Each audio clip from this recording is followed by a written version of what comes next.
been a little while since I've been down to the southwest corner of the country, that Arizona, New Mexico desert area, but I remember how beautiful it is down there. Arguably some of the most beautiful landscape in the world. But today's stories are going to give you a little peek into the not so beautiful side.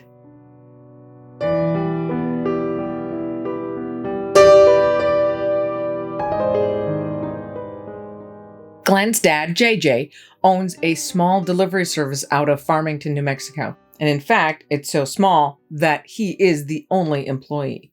But he has a few trucks and a trailer, and he mostly takes packages out to the way far regions, the places that the bigger freight companies don't want to go. And one day, Glenn's dad is chilling with his friend Travis and his girlfriend when he gets a call to do a delivery out to Window Rock, which is out on the Navajo reservation about 2 hours from Farmington. And Travis says, "Hey, I got some family out there. I haven't seen them in forever. Why don't we go with you?" Glenn was probably 6 or 7 at the time, and it was summertime. So his dad said, "Well, why don't we all just go? And Travis, you can go see your family for a while. We'll go check out Window Rock," which is this rock formation that's like a sheer cliff, and it's got a hole in the middle so you can kind of see right through it. And so we'll check out the rock while you're visiting with your family, and then we'll come back. Now, as it turns out, Glenn's dad, JJ, his truck is full of freight, so they can't fit everybody into that truck. So they decided, well, let's just take 2 trucks.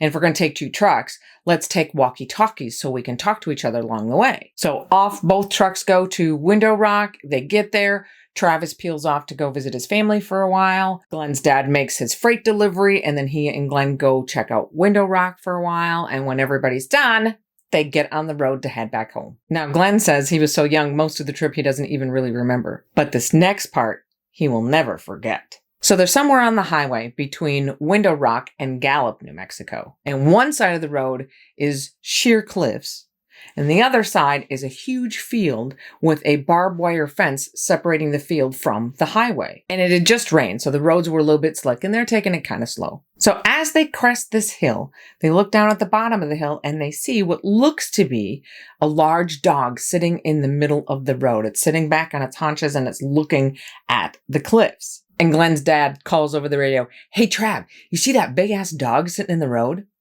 And Travis yells back, "That is not a dog.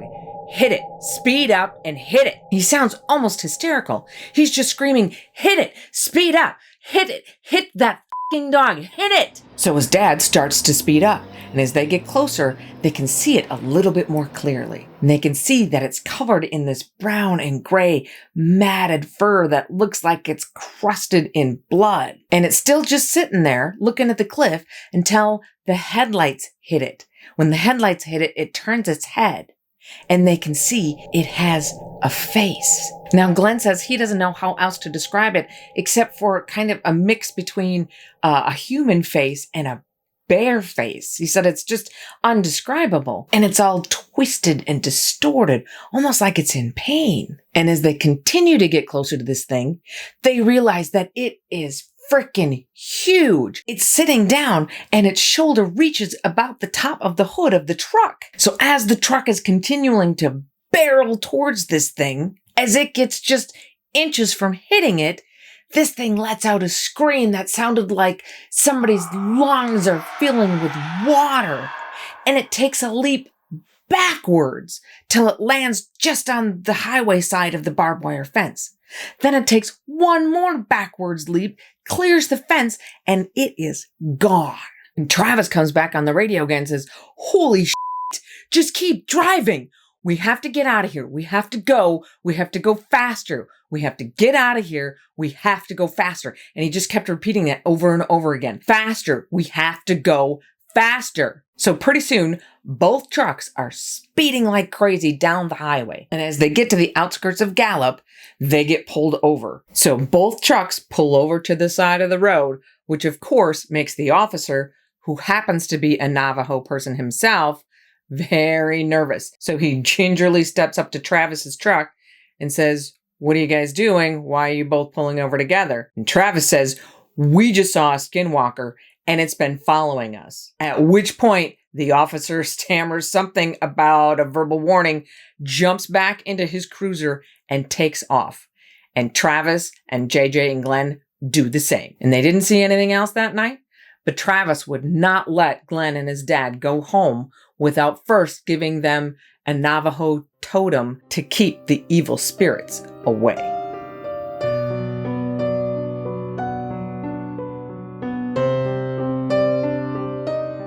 Joe says he was a kid when this happened. He and his uncle were out in the woods gathering and chopping some firewood for their grandmother. And it was starting to get late, so they finished up and they got in the truck to make their way back to Grandma's house. And they're on the dirt road. They're doing probably 30 miles an hour, give or take, when all of a sudden, Joe says he just felt like he was being watched. And he was just about to take a look out the passenger side window when his uncle says, "Don't! Look at me. Just look at me. Don't look out the window. Just look at me." And Joe froze. He didn't know what was going on. His heart started to pound in his chest. And he says his heart damn near stopped when all of a sudden he could hear tapping on the passenger side window. So his uncle speeds up the truck to try to get out of there and starts praying in Navajo under his breath. And after a couple minutes, Joe thought maybe it was over until he felt the back bed of the truck dip like something heavy had just climbed in. And again, his uncle said, "Look at me. Don't look away. Just look at me. Keep looking at me. Don't look anywhere else. Look at me." And this time, Joe heard the tapping from the window behind him. And Joe said he didn't know what was going on, but it was getting harder for him to breathe because he was starting to panic. And this went on for a couple more minutes like this when all of a sudden he felt the truck bed dip again. And his uncle looks around. Everything was quiet. All they could hear was the truck and the road. And his uncle looked at him and said in Navajo, "In the morning, we will have your father do a prayer so that evil will forget our faces." And Joe says he remembers just curling up into a ball on the seat of that truck and watching the clock minutes tick by and listening to his uncle sing a Navajo prayer under his breath until they got to Grandma's house. So sometime later, Joe had a nightmare about that night.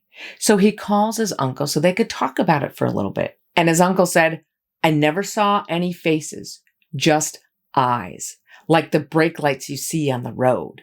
But it was watching you." And when their conversation was over and they were about to hang up, Joe says he tried to joke with him about it and said, "Why didn't you just hit the brakes?" And his uncle didn't laugh and just said, "Because it wasn't alone."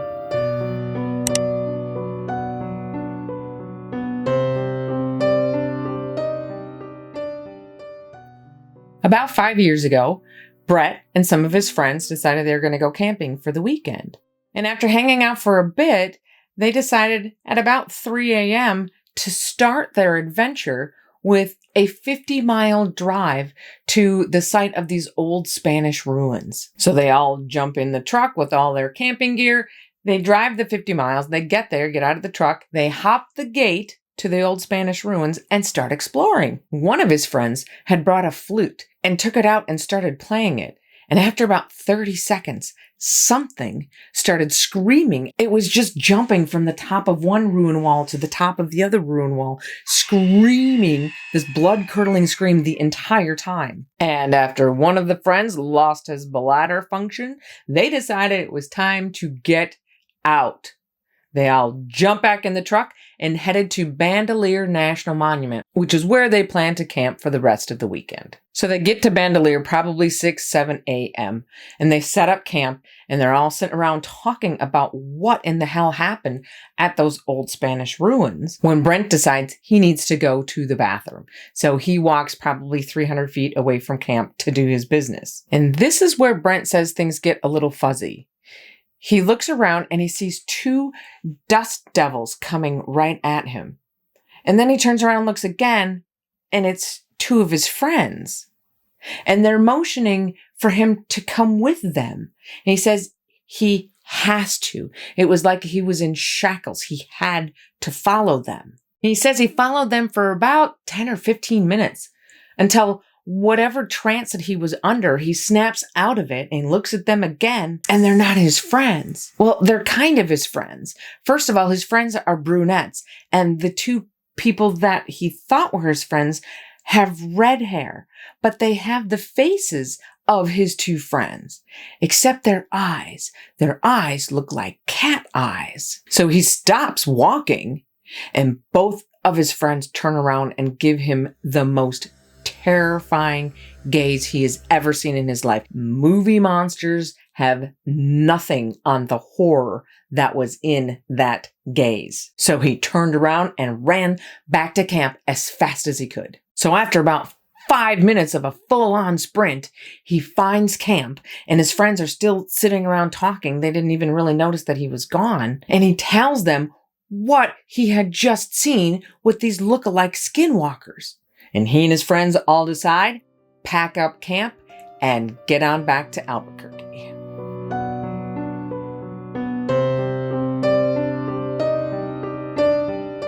Jim comes from a small town in northern Arizona, which is sandwiched between the Paiute Reservation to the north and the Navajo's largest reservation to the south.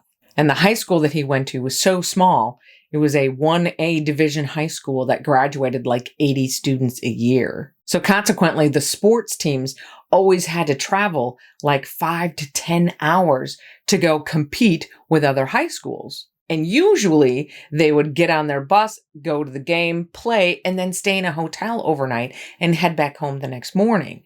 But on this particular trip, the coaches told them that the school couldn't afford to pay for the hotel for all of the players. So they were going to have to go play and come back all in one trip. So they're going to be on the road for like 12 hours total. So the team gets on the team bus, head to their game, play their game, and start to head back home. They were on the bus for about 2 hours when they crossed onto the reservation. And at this point, it was about 2 a.m.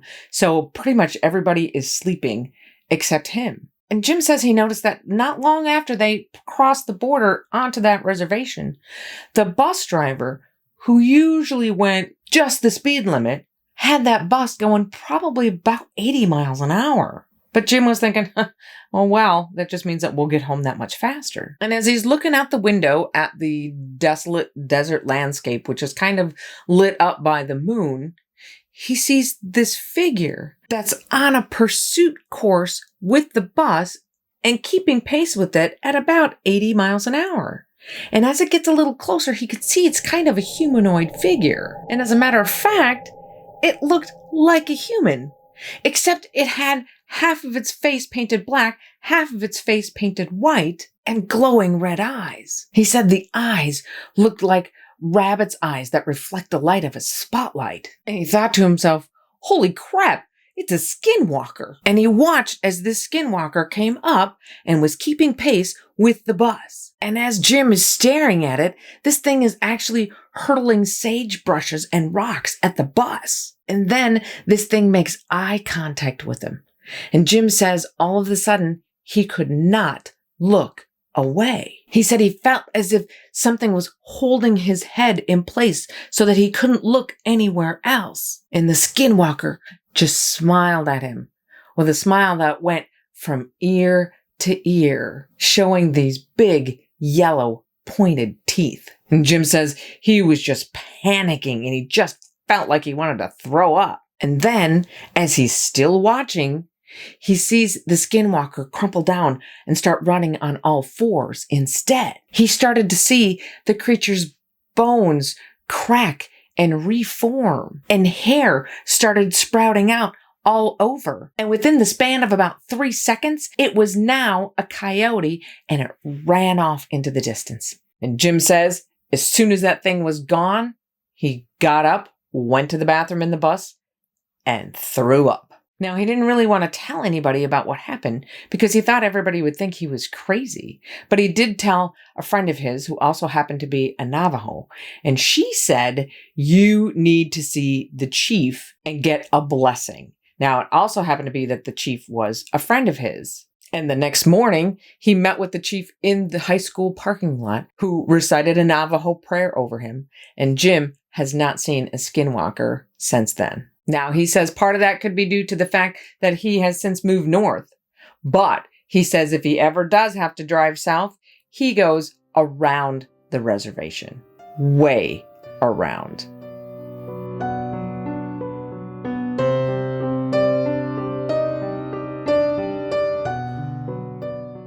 Jenny and her family live in a small rural community on the Navajo reservation. And one night, her aunt and her two uncles were home alone while her grandparents were away at a meeting. And like many houses on the reservation at that time, they didn't have electricity. And it had already gotten dark outside, so her aunt and two uncles were starting to get ready for bed. All of a sudden, they start hearing sounds outside of the house, like somebody was moving things around outside. And so her oldest uncle went and took a look out the window and saw a figure out by their truck, which is weird because they were miles away from the nearest neighbor. But whatever it was, opened the door to the truck and started rifling through all of the personal possessions they had in the truck. Now, the three kids were scared, but they knew that they had to do something. So the oldest uncle goes to the closet and gets the rifle. And he's so young, it takes him a little bit to get himself steady, but he steadies himself as the other uncle flew open the door and he takes aim at the figure. And now the figure sees them standing there with the gun and turns and starts walking toward them, totally unfazed by the fact that they had a weapon. So the uncle pulls the trigger, but nothing happens. And as the figure grows closer and closer, the stench hits her aunt so bad, the stench of like rotting corpse hits her so hard, she almost throws up. And her uncle is still there pulling the trigger, but nothing is happening. And the figure just keeps getting closer and closer and closer until just then, off in the distance, some headlights start coming down the highway. Jenny's grandparents are coming home. Now the figure sees the lights coming down the road, so it kind of moves off and tucks itself behind a tree that's near the house. And as Grandma and Grandpa are getting out of the truck, the uncle with the gun runs out to tell his father what's going on and points to the figure behind a tree, which is poking its head out to look and see what's going on. So the grandfather grabs the gun, goes into the house, grabs some ashes, rubs the ashes over the gun, rubs the ashes over a bullet, and chambers the bullet in the rifle. He then walks out onto the porch and takes a shot at the thing behind the tree. And as the gunshot echoes, the thing starts running. And at that point, Grandma takes Jenny's aunt and gets her into the house while the grandfather takes his two boys and they take off after it. Now, they're in their pickup truck trying to chase this thing, and there aren't a whole lot of roads and paths, so they're kind of going off-road with the pickup truck, and so the headlights are kind of bouncing all over and not fixed on any one spot. But Jenny's uncle swears that any time the headlights actually hit the figure, what he saw was a woman, and she was running on all fours. Now, eventually, Grandpa had to stop the truck because they were coming up on this ravine that was like a 20-foot drop. So they had run out of room. They had to stop the truck. So Grandpa gets out of the truck and starts yelling in Navajo at the thing. But he's yelling at the thing like he knows who it is. He yells, "I am not scared. I know it's you, and you'd better leave my family alone." A few days passed, and the family got news that the woman that Jenny's grandfather was yelling about had passed away. Jenny says she's always been told that if you know who the skinwalker is, say their name, and it will kill them. So after hearing today's stories, I think we can all agree on one thing. Should you find yourself in the Arizona, New Mexico desert area at night, go faster.